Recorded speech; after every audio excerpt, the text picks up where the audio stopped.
जय हिंद बच्चों। तो शुरू करते हैं आज की क्लास। और आज की इस क्लास में हम पढ़ने वाले हैं वायुमंडलीय अपवर्तन। जी हाँ बच्चों, हम आज पढ़ेंगे वायुमंडलीय अपवर्तन और उसमें आप पढ़ेंगे तारे क्यों टिमटिमाते हैं, और हम ये भी पढ़ेंगे कि ग्रह क्यों नहीं टिमटिमाते हैं। तो आप लोग इस वीडियो को पूरा देखिएगा, क्योंकि इस वीडियो में बहुत ही मज़ा आने वाला है और आपको ज्ञान भी बहुत ज़्यादा मिलने वाला है। और तो आप इस वीडियो को पूरा देखिएगा। और अगर आप इस चैनल पर नए हैं तो वीडियो को लाइक कर लीजिए और चैनल को सब्सक्राइब कर लीजिए। तो चलिए आज का टॉपिक स्टार्ट करते हैं। तो देखिए, सबसे पहले आप हेडिंग डाल लीजिए वायुमंडलीय अपवर्तन। वायुमंडलीय अपवर्तन आप लोग हेडिंग डाल लीजिए वायुमंडलीय अपवर्तन। ये आपका एनसीईआरटी का 11.5 है। अगर आप एनसीईआरटी में देखिए, आप लोग एनसीईआरटी में खोजिएगा 11.5 तो आपको मिलेगा वायुमंडलीय अपवर्तन। तो 11.5 का ये टॉपिक है वायुमंडलीय अपवर्तन। इसी में आपके 3 और टॉपिक है, उसको भी हम आपको समझा देंगे। तो देखिए वायुमंडलीय अपवर्तन होता क्या है। यहाँ पर लिखा है वायु मंडलीय अपवर्तन। देखिए, पृथ्वी जो होता है, पृथ्वी के चारों ओर जो उपस्थित होता है क्या होता है, वायुमंडल होता है। वो जो होता है वो चारों ओर जो उपस्थित होता है क्या होता है, वायुमंडल होता है। वो अलग अलग परतों से गैसों की, यानी कि जो गैसों की अलग अलग परतों से मिलकर बना होता है। क्या होता है, गैसों की अलग अलग परतों से मिलकर बना होता है। और जब प्रकाश उन परतों पर, यानी कि जो परत होता है, जब प्रकाश उन परतों पर पड़ता है तो क्या होता है, उसका अपवर्तन हो जाता है। तो उसी को हम क्या कहते हैं, वायुमंडलीय अपवर्तन कहते हैं। तो आइए देखिए इसका परिभाषा क्या होता है। तो लिखेंगे पृथ्वी के चारों ओर उपस्थित, पृथ्वी के चारों ओर उपस्थित वायुमंडल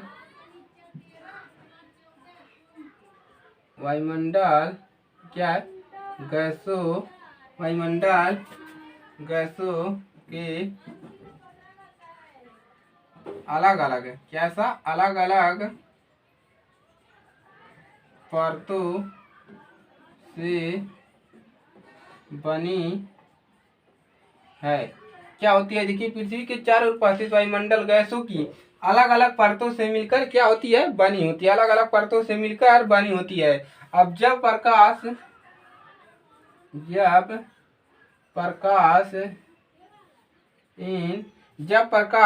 क्या होता है, जब प्रकाश किरण, जब प्रकाश, यहाँ पर लिख लीजिए प्रकाश किरण, जब प्रकाश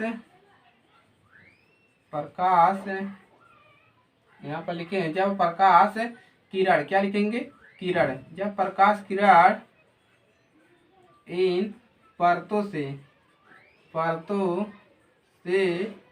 होकर, प्रकाश किरण इन परतों से होकर जाती है, क्या करती है, देखिए, पृथ्वी के चारों ओर क्या है, वायुमंडल की गैसें जो होती है अलग अलग परतों से मिलकर क्या होती है, बनी होती है। अलग अलग परतों से मिलकर बनी होती है। और जब प्रकाश क्या होता है, जब प्रकाश इन किरणों पर, जब प्रकाश किरण इन परतों से होकर जाती है, क्या होती है, जब प्रकाश इन परतों से होकर पृथ्वी पर आती है, परतों से होकर क्या होती है, पृथ्वी पर आती है। ये लिख लीजिए, परतों से होकर पृथ्वी पर आती है, क्या करती है, पृथ्वी पर आती है। तो क्या होता है, देखिए, तो माध्य, तो लिखेंगे यहाँ पर, तो माध्य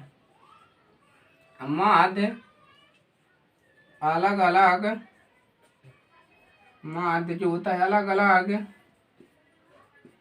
होने के, माध्य अलग अलग होने के कारण क्या हो जाता है, जो माध्य होता है अलग अलग होने के कारण प्रकाश का क्या होता है, अपवर्तन होता है। कारण प्रकाश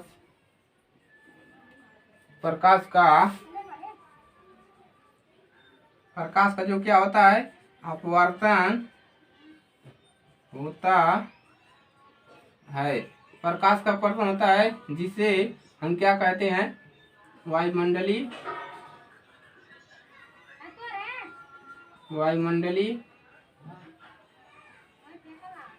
वायुमंडलीय अपवर्तन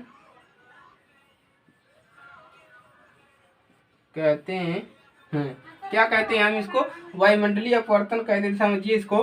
पृथ्वी जो होती है, पृथ्वी क्या होती है? पृथ्वी के चारों ओर, पृथ्वी के यानी कि चारों ओर जो वायुमंडल की गैसें होती हैं वो क्या होती है? अलग अलग परतों से मिलकर बनी होती है। और जब प्रकाश यानी कि जब प्रकाश उन परतों से होकर पृथ्वी पर आती है, यानी कि परतों से होकर जब पृथ्वी पर आती है तो मध्य यानी कि जो मध्य होता है, परत होता है, अलग अलग होने के कारण प्रकाश का क्या हो जाता है?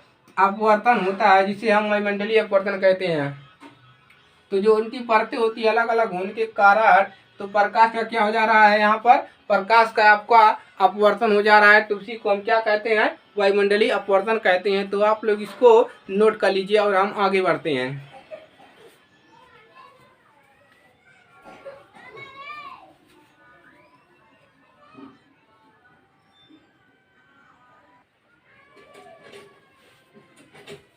तो आप लोग इसको नोट कर लीजिए।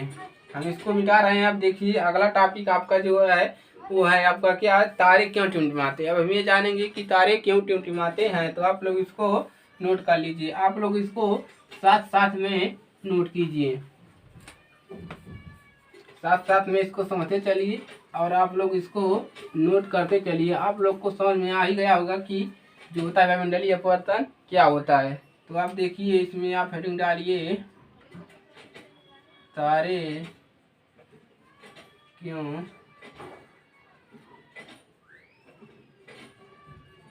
क्यों टिमटिमाते हैं। अब हम ये जानेंगे कि तारे क्यों टिमटिमाते हैं। देखिए तारे क्यों टिमटिमाते हैं। तारे जो होते हैं वायुमंडलीय अपवर्तन के कारण ही टिमटिमाते हैं। तो देखिए लिखेंगे, इसमें लिख लीजिए आप लोग, प्रकाश के वायुमंडलीय, प्रकाश के क्या लिखेंगे? प्रकाश के वायुमंडलीय के कारण जो होते हैं तारे टिमटिमाते हैं। प्रकाश के क्या? वायुमंडलीय अपवर्तन के कारण। यहाँ पर क्या लिखेंगे? वायुमंडलीय अपवर्तन,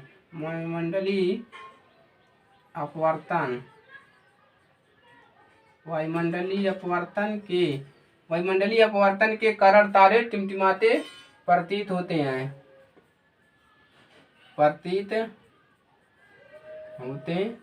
किसके कारण? आप जान गए कि तारे जो होते हैं प्रकाश के वायुमंडलीय अपवर्तन के कारण ही टिमटिमाते प्रतीत होते हैं। और आप इसमें और भी लिख लीजिए। आप लोग इसमें पृथ्वी के वायुमंडल में प्रवेश करने के पश्चात देखिए क्या होता है। इसमें आप बढ़ा लीजिए, पृथ्वी के वायुमंडल में क्या लिखेंगे? पृथ्वी के वायुमंडल में प्रवेश करने के पश्चात, पृथ्वी के वायुमंडल में प्रवेश करने के पश्चात, पृथ्वी के वायुमंडल में प्रवेश करने के पश्चात पृथ्वी के पृष्ठ पर, पृथ्वी के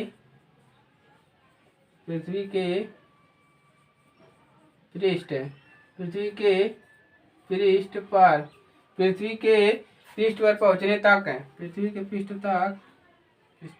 पर पहुंचने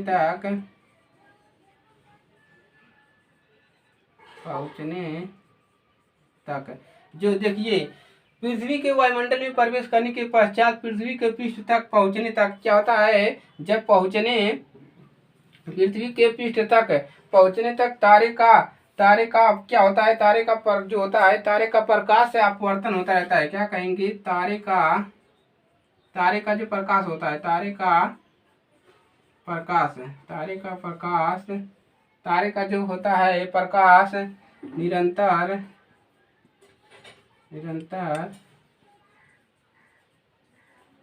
अपवर्तित होता रहता है। क्या होता रहता है? निरंतर अपवर्तित होता रहता है। क्या होता रहता है? निरंतर अपवर्तित होता रहता है। चूंकि वायुमंडल चूंकि जो होता है वायुमंडल तारों के प्रकाश को अभिलंबित की ओर झुका देता है। तो क्या लिखेंगे, चूंकि जो होता है, चूंकि वायुमंडल वायुमंडल होता है तारे के प्रकाश को क्या करता है, तारे की प्रकाश को अभिलंब अभिलंब अभिलंब की ओर झुका देता है, की ओर झुका देता है। क्या करता है, देखिए इसको समझिए। पृथ्वी के वायुमंडल में प्रवेश करने के पश्चात पृथ्वी के पृष्ठ पर तक पहुंचने तक, यानी कि जो पृथ्वी के वायुमंडल में जब प्रकाश प्रवेश कर रहा है और पृथ्वी के पृष्ठ तक पहुंचने तक तारे का जो प्रकाश होता है निरंतर क्या होता है, ऊपर ही वायुमंडल गैस में अभी बताए हैं, वायुमंडलीय अपवर्तन में ही। तो वहाँ पर प्रकाश निरंतर क्या होता है, अपवर्तित होता रहता है, ऊपर ही अपवर्तित होता रहता है। क्योंकि वायुमंडल तारे के प्रकाश को अभिलंब की ओर क्या करता है, झुका देता है। वो क्या करता है, अभिलंब की ओर थोड़ा सा उसको झुका देता है। वो अभिलंब की ओर क्या होता है, झुका देता जाता है। तारा का आभासी स्थिति तो लिख लीजिए, क्या लिखेंगे, आता है तारे का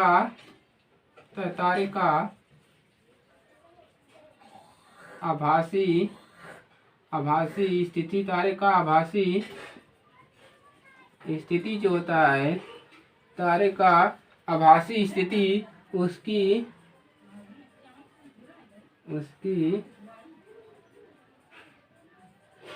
तारे का आभासी स्थिति उसकी वास्तविक इसी से कुछ भिन्न होता है, वास्तविक स्थिति से कुछ भिन्न होता है। तो ये है आपका तारे क्यों टिमटिमाते हैं, और क्यों टिमटिमाते हैं तो समझ गए, और उसको कैसे टिमटिमाते हैं उसका रीजन भी आप लोग समझ गए। तो देखिए जो होता है प्रकाश के वायुमंडलीय अपवर्तन के कारण ही तारे टिमटिमाते हैं, आपने ये जान लिया। अब देख लिए वो क्यों कैसे टिमटिमाते हैं वो आप जान लीजिए। जब पृथ्वी के वायुमंडल में प्रवेश करने के पश्चात पृथ्वी के पृष्ठ पर पहुंचने तक है क्या होता है, तारे का प्रकाश क्या होता है, निरंतर अपवर्तित होता रहता है ऊपर। और देखिए जब वायुमंडल तारे की प्रकाश को अभिलंबित की ओर क्या करता है, झुका देता है, तो होता है तारे का आभासी स्थिति उसके वास्तविक स्थिति से कुछ भी भिन्न हो जाती है। यानी कि जो तारे की वास्तविक स्थिति है उसकी, तारे का आभासी स्थिति जो है उसकी वास्तविक स्थिति से कुछ क्या हो जाती है, भिन्न हो जाती है। यही आपका है तारे क्यों टिमटिमाते हैं, ये आपका पूरा हो गया।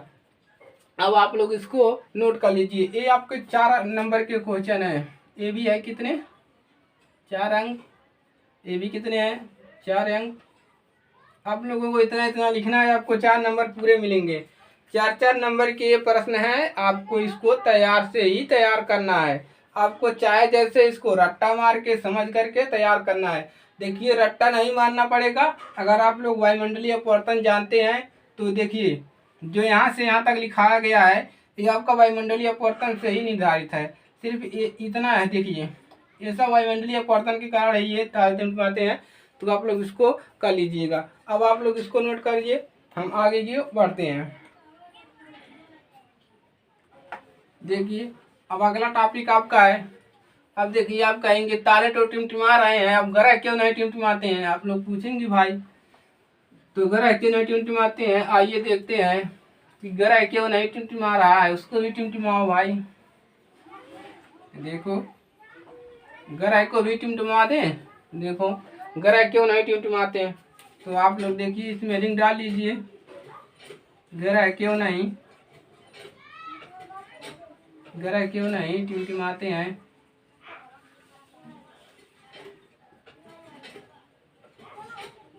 देखिए अब हम ये भी जानेंगे कि ग्रह क्यों नहीं टिमटिमाते हैं। इसको भी कर लीजिए 4 अंक। इसको ये भी पूछ सकता है, बेसिकली यही दोनों पूछता है और इसके भी चांस है पूछने के। तो देखिए ग्रह क्यों नहीं टिमटिमाते हैं। देखिए ग्रह इसलिए नहीं टिमटिमाते हैं जो क्या होता है, तारा जो होता है ग्रह की अपेक्षा बहुत ही क्या होता है, जो ग्रह होते हैं तारों की अपेक्षा क्या होते हैं, बहुत ही नजदीक होते हैं। यानी कि तारा जो है जो ग्रह से वो क्या है, ऊपर है, तारा जो है ग्रह से क्या है, ऊपर है, इसलिए उनके बीच का जो होता है प्रकीर्णन होता है। आप लोग समझिए, अभी आपको परिभाषा से पूरा समझ में आएगा।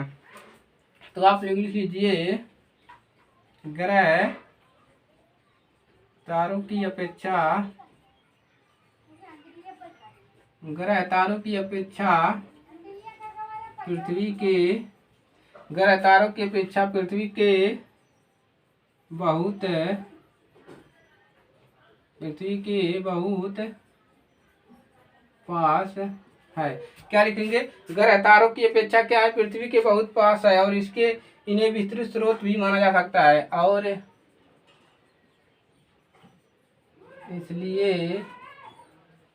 इसलिए इन्हें क्या मान सकते हैं, विस्तृत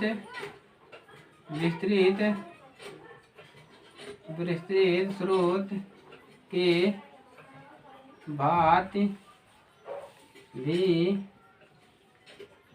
माना जा सकता है। किसके बाद, विस्तृत स्रोत के भांति भी माना जा सकता है, इसलिए इन्हें विस्तृत स्रोत की बात भी माना जा सकता है। यदि हम ग्रह को बिंदु साइज के, यदि हम क्या करते, ग्रह को बिंदु साइज का करते, देखिए इसमें लिखिए, यदि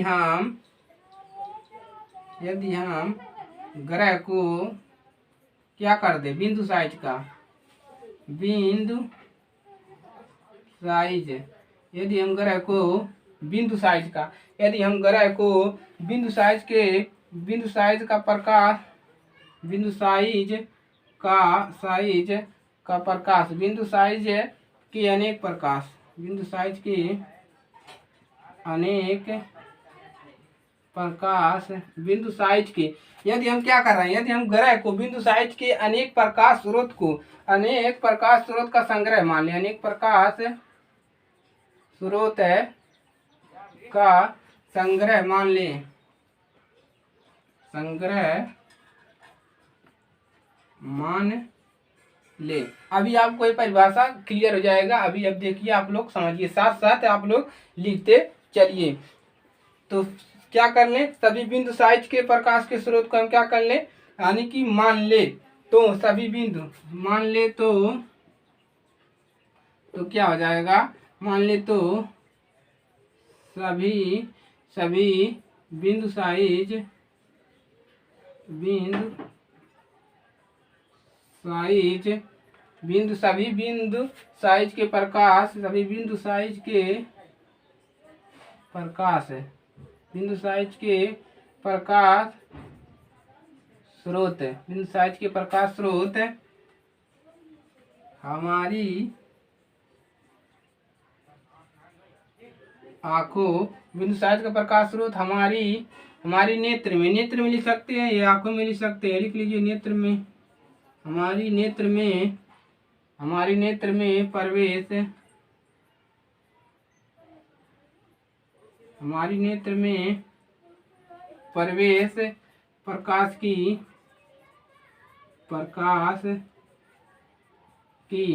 औसत मान जो होगा, प्रकाश की औसत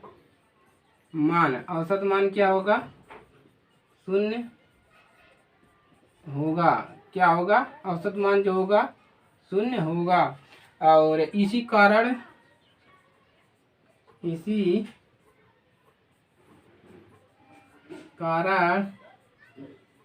ग्रह नहीं टिमटिमाते हैं। अब आइए इसको समझते हैं। देखिए क्या कह रहा है कि ग्रह क्यों टिमटिमाते हैं। आप जानते हैं कि ग्रह जो है तारों की अपेक्षा पृथ्वी के बहुत पास है, ग्रह जो है पृथ्वी की बहुत पास है, तो ये समझ लिए आप लोग। आप देखिए, इन्हें हम क्या कह सकते हैं, और इसलिए इन्हें हम विस्तृत स्रोत के भांति भी माना जा सकता है। इन्हें यानी कि विस्तृत स्रोत के भांति में इनको माना जा सकता है, किसको, ग्रह को।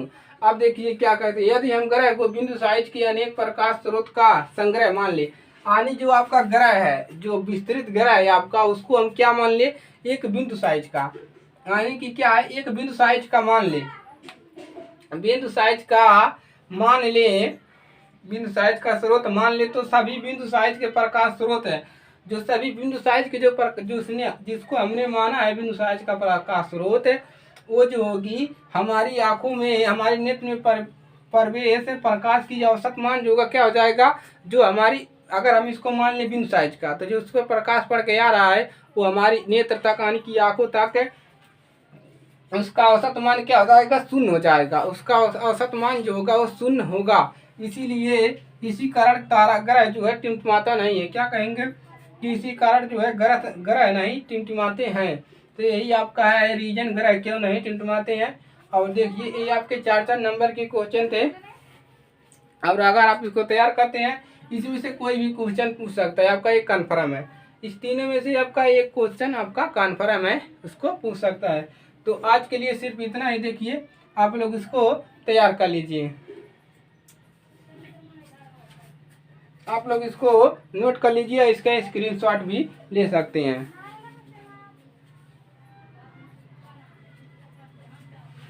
तो स्क्रीनशॉट ले लिया। तो आज की क्लास में सिर्फ इतना ही। और अगर ये मेरी क्लास अच्छी लगे तो वीडियो को लाइक कीजिएगा और वीडियो को अपने दोस्तों के साथ शेयर कीजिएगा उनके। अब देखिए और उनको बताइए कि यहाँ पर आकर वो पढ़ सकते हैं, बिल्कुल फ्री है, आपसे कोई पैसा नहीं लिया जाएगा। तो आज के लिए सिर्फ इतना ही, मिलते हैं नेक्स्ट वीडियो में। तब तक के लिए जय हिंद, जय भारत।